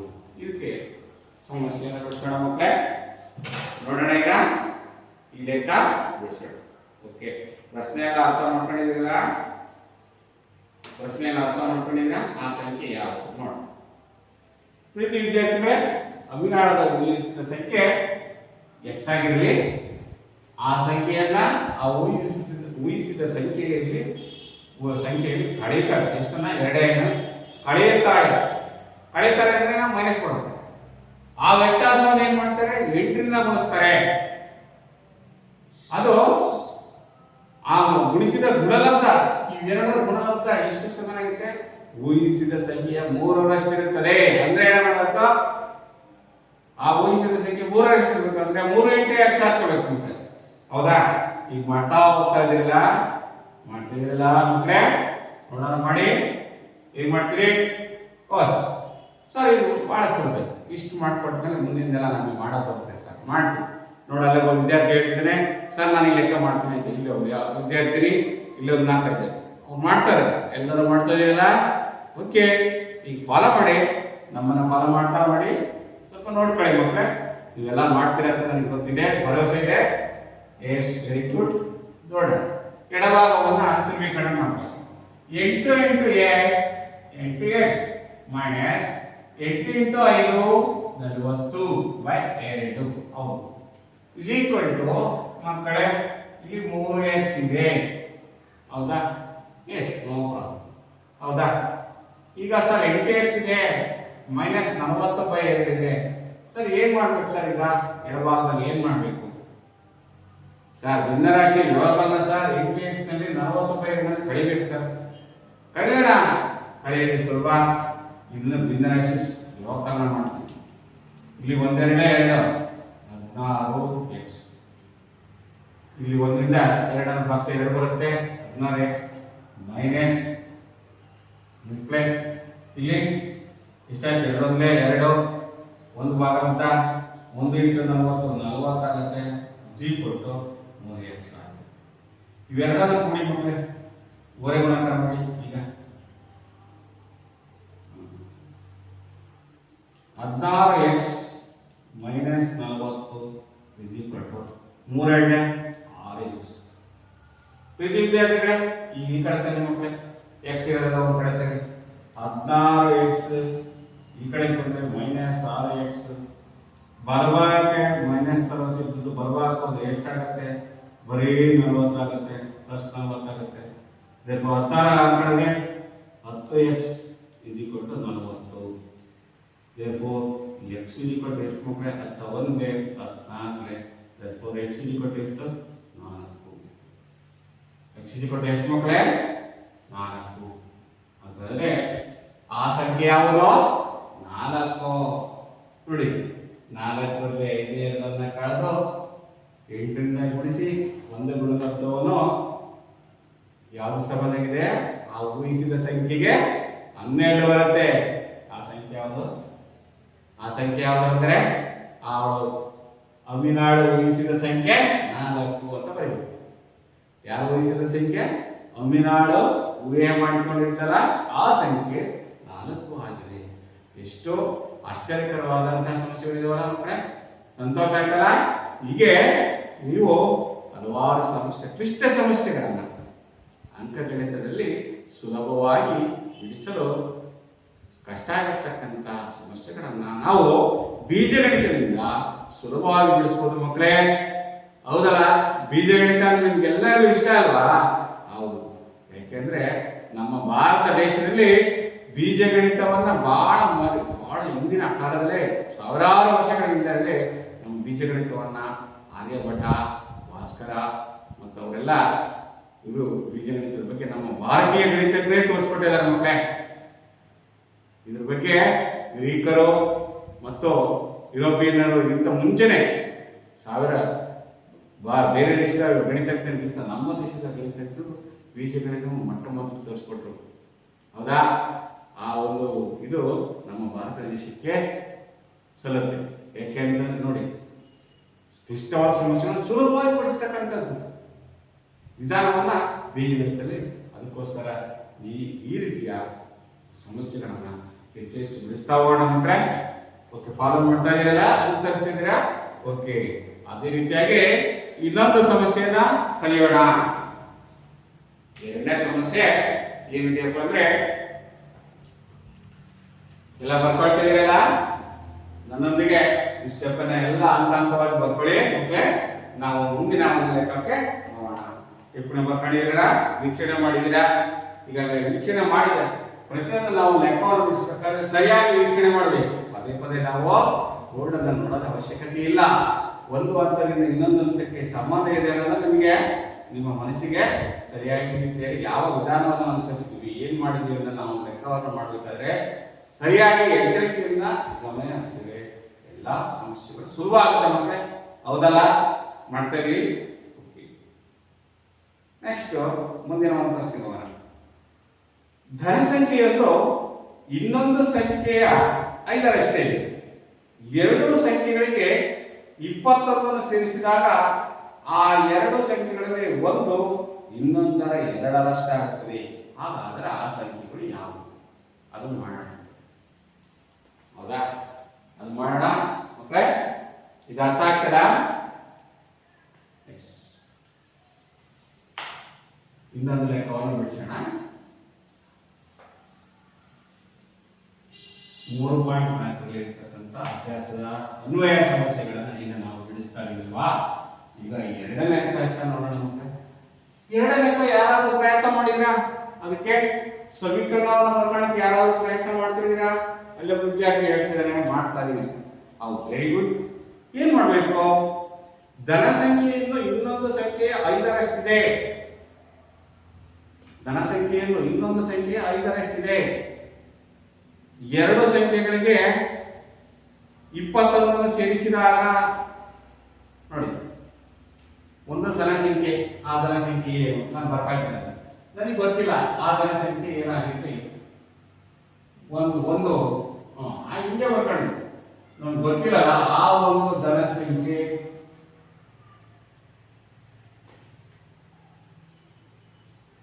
ಎಕ್ಸ್ ಆಗಿರಲಿ.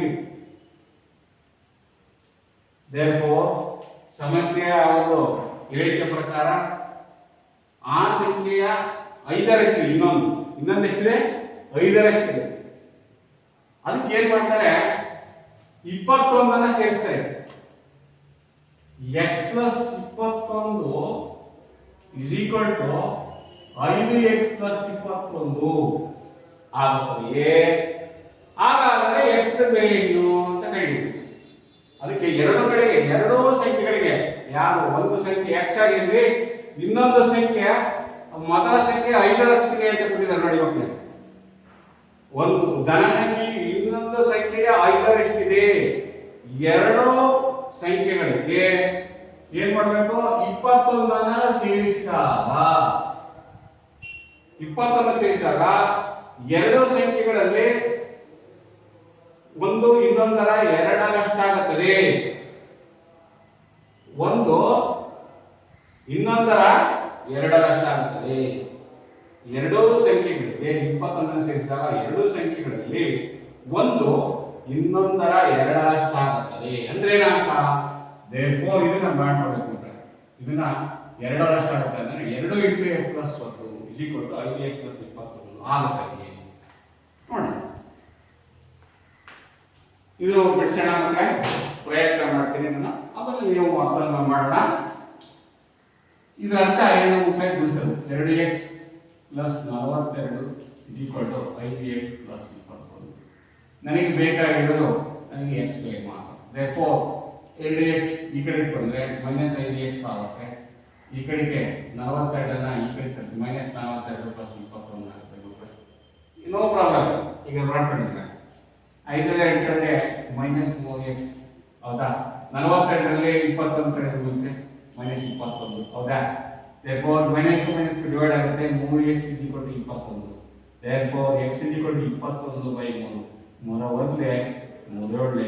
therefore x is equal to ಎಷ್ಟು ಮಕ್ಕಳೇ, 7.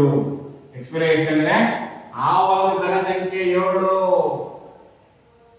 ಎಷ್ಟು ಮಕ್ಕಳೇ, ಆ ಮೊದಲ ಧನ ಸಂಖ್ಯೆ ಎಷ್ಟು, 7 ಆಗಿದೆ. ಆದರೆ ಒಂದು ಧನ ಸಂಖ್ಯೆ ಸಿಕ್ತು ನಮಗೆ ಸಮಸ್ಯೆಯಲ್ಲಿ. ಒಂದು ಧನ ಸಂಖ್ಯೆ ಸಿಕ್ತಲ್ಲ, ಅದು ಯಾವುದು, ಈಕ್ವಲ್ ಟು 7. ಹಾಗಾದ್ರೆ ಇನ್ನೊಂದು ಧನ ಸಂಖ್ಯೆ ಎಷ್ಟಾಗಿರುತ್ತದೆ ಮಕ್ಕಳೇ, ಹಾಗಾದ್ರೆ 5ರಷ್ಟಾಗಿರುತ್ತದೆ. ಮೊದಲ ಧನ ಸಂಖ್ಯೆ 5ರಷ್ಟಾಗಿರುತ್ತದೆ. ಇನ್ನೊಂದು ಸಂಖ್ಯೆಯನ್ನ ನಾವು ಅನುಪಾತವನ್ನು ಕೊಟ್ಟಿದ್ದೀವಿ ಅಲ್ವಾ, ಕೊಟ್ಟಿದ್ದೀವಲ್ಲ. 7 ಎಷ್ಟಾಗುತ್ತೆ, 5x ಅಂತ ಇದೆ ಅಲ್ವಾ. 5x ಅಂದ್ರೆ ಎಲ್ಲರಷ್ಟ ಹೌದಾ, 5x ಆಗುತ್ತೆ, 5ರಷ್ಟಾಗುತ್ತೆ ಅಂತ ಕೊಟ್ಟಿದ್ದೀವಲ್ಲ. ಇಸ್ ಈಕ್ವಲ್ ಟು ನಾವು 5 ಇಂಟು 7 ಗುಣಿಸಿ 5 35. ಈಗ ನಮಗೆ ಅರ್ಥ ಆಗ್ತಿದೆಯಲ್ಲ, ಒಂದು ಧನ ಸಂಖ್ಯೆ 7, ಇನ್ನೊಂದು ಧನ ಸಂಖ್ಯೆ 35. ಹೀಗೆ ವಿದ್ಯಾರ್ಥಿಗಳೇ ಸಮಸ್ಯೆಗಳನ್ನು ಸರಿಯಾಗಿ ವಿಭಜನೆ ಮಾಡಿಕೊಳ್ಳಬೇಕು. ಸಮಸ್ಯೆ ಹೇಗೆ ವಿಭಜನೆ ಮಾಡ್ಕೋಬೇಕು ಅನ್ನೋದನ್ನ ಇನ್ನೊಂದ್ಸರಿ ನೋಡೋಣ ಮಕ್ಕಳೇ. ಈ ಪ್ರಶ್ನೆನ ಓದ್ಕೋಬೇಕು ಮಕ್ಕಳೇ. ಪ್ರಶ್ನೆಯನ್ನು ಓದ್ಕೊಂಡು ಸರಿಯಾಗಿ ನೋಡಿ. ಪ್ರಶ್ನೆಯನ್ನು ಇಟ್ಕೊಳ್ಳಿ, ಬುಕ್ ಇಟ್ಕೊಂಡ್ಬಿಡಿ. ನೀವು ಪುಸ್ತಕ ಇಟ್ಕೊಂಡ್ಬಿಟ್ಟು ನಾವು ಪಠ್ಯ ಪುಸ್ತಕನೇ ನಮಗೆ ಆಧಾರ. ಪಠ್ಯ ಪುಸ್ತಕವನ್ನು ಇಟ್ಕೊಂಡು ಲೆಕ್ಕಗಳನ್ನು ಬಿಡಿಸ್ತಾ ಓದಬೇಕು. ಪ್ರಶ್ನೆಯನ್ನು ಓದ್ಕೊಂತೀರ. ಧನ ಸಂಖ್ಯೆಯು ಇನ್ನೊಂದು ಸಂಖ್ಯೆಯ 5ರಷ್ಟಿದೆ. ಮೊದಲನೇದು x ಆದ್ರೆ ಇನ್ನೊಂದು 5x ಇದೆ. ಆಮೇಲೆ ಎರಡೂ ಸಂಖ್ಯೆಗಳಿಗೆ 21 ಕೂಡಿದಾಗ ಬರುವ ಗುಣಮಟ್ಟದ ಒಂದು ಸಂಖ್ಯೆ 2ರಷ್ಟು ಇನ್ನೊಂದಿದೆ ಹೌದಾ. therefore ಇದನ್ನ ಈ ತರ ಮಾಡಬಹುದು, 2 ಇಂಟು x ಪ್ಲಸ್ 1 ಅಥವಾ ಈ ಬಲಗಡೆ ನಾವು 2 ಹಾಕಬೇಕು. ಹೆಂಗ್ ಮಾಡಿದ್ರೆ ಬರ್ತೀವಿ. ಈ x ಪ್ಲಸ್ 21 5x ಪ್ಲಸ್ 21 ಸರಿಯಾಗಿ ಬರ್ಬೇಕು. ಇದು ಬರ್ಕೊಳ್ತಿರಲ್ಲ, ಇದು ಬರ್ಕೊಂಡಾದ್ಮೇಲೆ ನನಗೆ ಚರಾಕ್ಷರದ ವ್ಯವಕಲನ ಮಾಡೋದು, ಶುದ್ಧೀಕರಣ ಮಾಡೋದೆಲ್ಲ ಗೊತ್ತಿದೆಯಲ್ವಾ? ಮಾಡ್ತೀರಾ? ಕಳಿಸ್ತೀನಿ ಮನೆ ಮೂಲೆಯಲ್ಲಿ ಕೊಟ್ಟು ಪ್ರತಿಯೊಂದು ಅಂಶವನ್ನು ನೋಡ್ತಾ ಬನ್ನಿ, ನಿಮಗೆ ಅರ್ಥ ಆಗತ್ತಲ್ವಾ? ಒಂದು ಘನಸಂಖ್ಯೆ 7 ಆಗುತ್ತೆ, ಮತ್ತೊಂದು ಘನಸಂಖ್ಯೆ ಎಷ್ಟಾಗುತ್ತೆ ಮತ್ತೆ? 5 35. ಈ ರೀತಿಯಾಗಿ ಪ್ರತಿಯೊಂದು ಹಂತವನ್ನು ನಾವು ಬಿಡಿಸ್ತಾ ಹೋಗೋಣ. ಮಕ್ಕಳೇ, ಅಭ್ಯಾಸದಲ್ಲಿ ಇನ್ನೊಂದು ಪ್ರಶ್ನೆಯಿಂದ ನಾನು ಚರ್ಚೆ ಮಾಡೋದಕ್ಕೆ ಇಷ್ಟಪಡ್ತೀನಿ ಮಕ್ಕಳೇ. ಏನು 3ನೇ ಪ್ರಶ್ನೆ ಏನಿದೆ ಮಕ್ಕಳೇ? ಒಂದು ಕೊಟ್ಟಿದ್ದಾರೆ. ಏನ್ ಕೊಟ್ಟಿದ್ದಾರೆ ನೋಡೋಣ. ನಾನು ತಿಳ್ಕೊಡ್ತೀನಿ ಮಕ್ಕಳೇ, ಮಾಡ್ಕೊಂಡು ಬನ್ನಿ. 2 ಅಂಕಿಯ ಸಂಖ್ಯೆಯೊಂದರ 2 ಅಂಕಿಯ ಸಂಖ್ಯೆಯೊಂದರ ಅಂಕಿಗಳ ಮೊತ್ತ 9. ಏನು ವಿದ್ಯಾರ್ಥಿಗಳೇ? 2 ಅಂಕಿಯ ಸಂಖ್ಯೆಯೊಂದರ ಅಂಕಿಗಳ ಮೊತ್ತ 9. ಆ ಅಂಕಿಗಳನ್ನು ಅದಲು ಬದಲು ಮಾಡಿದಾಗ ಬರುವ ಸಂಖ್ಯೆಯ ಮೂಲ ಸಂಖ್ಯೆಗಿಂತ 27. ಬರುವ ಸಂಖ್ಯೆಯ ಮೂಲ ಸಂಖ್ಯೆಗಿಂತ 27 ಜಾಸ್ತಿ ಇದೆ. ಆ ಸಂಖ್ಯೆಗಳು ಯಾವುವು? ನೋಡಿ, ನನಗೆ ಗೊತ್ತಿಲ್ಲದ ಸಂಖ್ಯೆ ಏನಾದರೂ ಇಟ್ಕೊಳ್ಳೋಣ ಮತ್ತೆ. XY ಅಂತ ಇಟ್ಕೊಳ್ಳಿ ಅಲ್ವಾ? ಒಂದು ಸಂಖ್ಯೆ 2 ಅಂಕಿಯ ಸಂಖ್ಯೆಯೊಂದರ ಅಂಕೆಗಳ ಮೊತ್ತ 2 ಅಂಕಿಯ 2 ಅಂಕಿ ಸಂಖ್ಯೆ ಯಾವುದೋ ಒಂದು ಯಾರು ಇಟ್ಕೊಳ್ಳೋಣ. ನಾನು XY ಅಂತ ಇಟ್ಕೊಳ್ತೀನಿ, A plus B ಅಂತ ಇಟ್ಕೊಳ್ಳಿ. AB is equal to A plus B. ಸಂಖ್ಯೆಯೊಂದರ ಅಂಕಿಗಳ ಮೊತ್ತ AB ಅನ್ನೋದು ಒಂದು ಸಂಖ್ಯೆ, ಅದರ ಸಂಖ್ಯೆಗಳ ಮೊತ್ತ ಎಷ್ಟು? 9. ಆ ಅಂಕಿಗಳನ್ನು ಅದಲು ಬದಲು ಮಾಡಿದಾಗ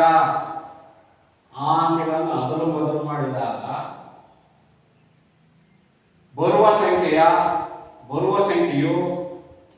ಸಂಖ್ಯೆನ BA ಅನ್ನೋದು ಎಷ್ಟಕ್ಕೆ ಸಮಾನವಾಗಿದೆ? ಬರುವ ಸಂಖ್ಯೆಯು ಮೂಲ ಸಂಖ್ಯೆಗಿಂತ ಮೂಲ ಸಂಖ್ಯೆ ಇದು ಮೂಲ ಸಂಖ್ಯೆ ಯಾವುದು? AB. ಇದು ಏನಾಗುತ್ತೆ? AB is equal to ಎಷ್ಟು? 27 ಜಾಸ್ತಿ ಆಗಿದೆ. AB is equal to BA plus 27. ಇದು ಶಾಸ್ತ್ರ. BA plus 27 ಜಾಸ್ತಿ ಆಗಿದೆ. ಹಾಗಾದ್ರೆ ಆ ಸಂಖ್ಯೆಗಳು ಯಾವ? ನೋಡಿ ಕೊಟ್ಟಿದ್ದಾರೆ. A plus B is equal to 9. A plus B is equal to 9 ಆದ್ರೆ ಅಂಕಿಗಳ ಮೊತ್ತ ಅದನ್ನ ಮೊದಲು ಅದರ ಬದಲು ಮಾಡ್ತೀನಿ. ಅವಾಗ BA plus 27 ಆಗುತ್ತೆ. ಅದಕ್ಕೆ ಅದರ ಬದಲು ಮಾಡಿದಾಗ ಬರುವ ಸಂಖ್ಯೆಗಳ ಮೊತ್ತವು ಎಷ್ಟಕ್ಕೆ ಸಮಾನವಾಗಿದೆ? 27 ಸಮಾನವಾಗಿದೆ. ಹಾಗಾದರೆ ಆ ಎರಡು ಸಂಖ್ಯೆಗಳು ಯಾವ ಅಂತ ಕರೀತೀವಿ. ಈಗ ನೋಡೋಣ, ಮಾಡ್ತೀರಾ ಮಕ್ಕಳೇ? ಹೇಗೆ ಮಾಡ್ತೀರಾ ನೋಡೋಣ, ಪ್ರಯತ್ನ ಮಾಡಿ. ನೀವು ಪ್ರಯತ್ನ ಮಾಡ್ತೀರಲ್ಲ, ನೋಡೋಣ ಮಾಡಿ. ಮಾಡ್ತಾ ಹೋಗಿ ಮಕ್ಕಳೇ, ಹೌದಲ್ಲ? ಆ ಸಂಖ್ಯೆ ಯಾವುದು ಮಾಡಬೇಕು?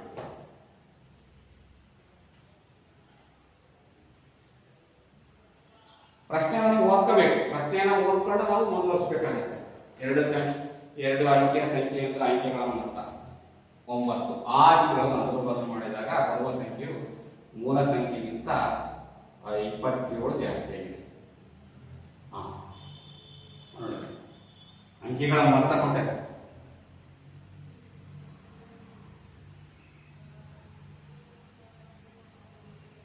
ಒಂಬತ್ತು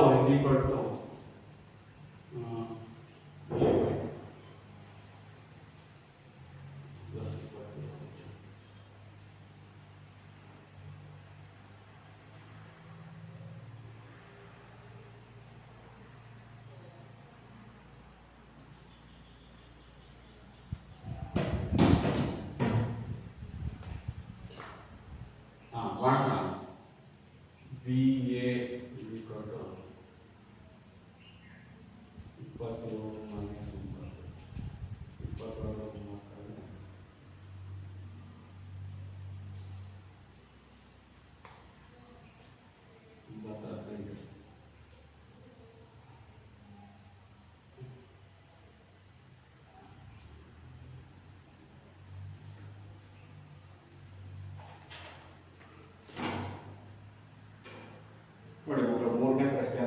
ಬೇಯಿಸ್ಕೊಳ್ಳೋಕೆ ಮಾಡಿ ಮಕ್ಕಳೇ. ಹೀಗೆ ಮಾಡ್ತಾ ಹೋಗೋಣ. ಇನ್ನೊಂದು ಸಮಸ್ಯೆ ಇದೆ.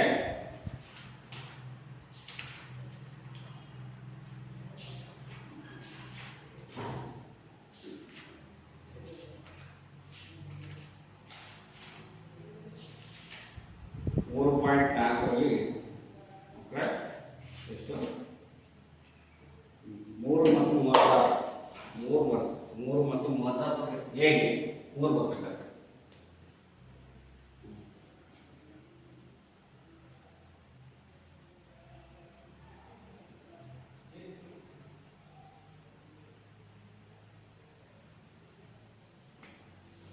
ಮೂರು ಮತ್ತು 36 ಹೇಗೆ ಬರುತ್ತೆ ಮಾಡಿ. ಇದನ್ನ ಕ್ಲೂವನ್ನು ಕೊಟ್ಟಿದೆಯಲ್ಲ, ಇದ್ರ ಪ್ರಕಾರ ಪ್ರಯತ್ನ ಮಾಡ್ಕೊಂಡು ನೀವು ಮನೆಯಲ್ಲಿ ಇದರ ಲೆಕ್ಕವನ್ನು ಪ್ರಯತ್ನ ಮಾಡ್ತೀವಿ ಅಂತ ಹೇಳ್ತಾ, ಈಗ ವಿದ್ಯಾರ್ಥಿಗಳೇ ಮೊದಲ ಸಂಖ್ಯೆ ನಿಮ್ಗೆ ಗೊತ್ತಿದೆ. ಇದರಲ್ಲಿ ಮೂಲ ಸಂಖ್ಯೆ ಎ ಬಿ ಅಂತ ಕೊಟ್ಟಿದ್ದಾರೆ. ಅದರ ಎರಡು ಅಂಕಿ ಸಂಖ್ಯೆ a + b = 9. 6 + 3 ಮಾಡಿ ಅಥವಾ 3 + 6 ಮಾಡಿ 9. ಹಾಗಾದ್ರೆ ನಮಗೆ ಗೊತ್ತಿರೋದೇನು ಇಲ್ಲಿ ಕೊಟ್ಟಿದ್ದಾರೆ 9 ಅಂತ.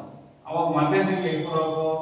ಮೂಲ ಸಂಖ್ಯೆ 2 ಅದರ ಬದಲು ಮಾಡಿದಾಗ ಅದರ ಮೊತ್ತಕ್ಕೆ ಸಮನಾಗಿದೆ ಅಂತ ಹೇಳ್ತಾರೆ. ಅವಾಗ 27ಕ್ಕೆ ನೀವು 9 ಕೊಡಿಕೊಂಡ್ರೆ 27 9 36 ಆಗುತ್ತೆ. ಅವಾಗ 36 ಆದ್ರೆ ಅದರ ಒಂದನೇ ಸಂಖ್ಯೆ 3 ಆಗುತ್ತೆ. ಹೌದಾ? ಮೊದಲನೇ ಸಂಖ್ಯೆ 3 ಮತ್ತೆ ಬರ್ತಕ್ಕಂಥದ್ದು ಅದನ್ನ ಅದನ್ನು ಮಾಡಿದಾಗ 36 ಆಗುತ್ತೆ. ಈ ರೀತಿಯಾಗಿ ನಾವು ಸಮಸ್ಯೆಯನ್ನು ಬಿಡಿಸ್ಬೋದು ಮಕ್ಕಳು. ನೀವು ಸರಿಯಾದ ರೀತಿಯಲ್ಲಿ ಬರ್ಕೋಬೇಕು ಮಕ್ಕಳು. ಹೌದಾ? ಬರ್ಕೊಂಡು ನಾವು ಈ ಈಕ್ವೇಶನ್ ಮಾಡ್ಕೊಂಡು ಮಾಡ್ತಾ ಹೋದ್ರೆ ನಮ್ಗೆ ಈ ಲೆಕ್ಕ ಅರ್ಥ ಆಗುತ್ತೆ. ಈ ಅಭ್ಯಾಸದಲ್ಲಿ ಈಗಾಗಲೇ ಇರ್ತಕ್ಕಂಥ ಇನ್ನೂ ಹೆಚ್ಚಿನ ಅನ್ವಯ ಸಮಸ್ಯೆಗಳಿದ್ದಾವೆ.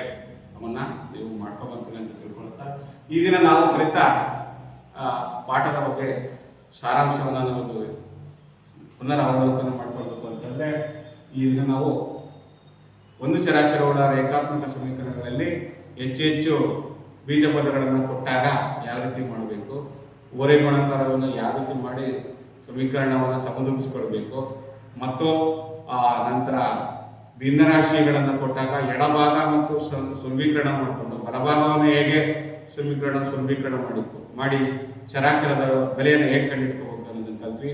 ಹಾಗೆಯೇ ವಾಕ್ಯ ರೂಪದಲ್ಲಿ ಕೊಟ್ಟಿರ್ತಕ್ಕಂಥ ಅನ್ವಯ ಸಮಸ್ಯೆಗಳನ್ನ ಯಾವ ರೀತಿ ಸಮಸ್ಯೆಯನ್ನ ವಿಭಜನೆ ಮಾಡಿಕೊಂಡು ಯಾವ ರೀತಿಯಾದ ಸಮೀಕರಣ ಬಳಸ್ಕೊಂಡು ಹೇಗೆ ನಾವು ಸುಲಭೀಕರಣ ಮಾಡಿ ಬೆಲೆಗಳನ್ನು ಕಂಡುಹಿಡಿಯೋದನ್ನ ಕಲ್ತ್ಕೊಂಡ್ವಿ.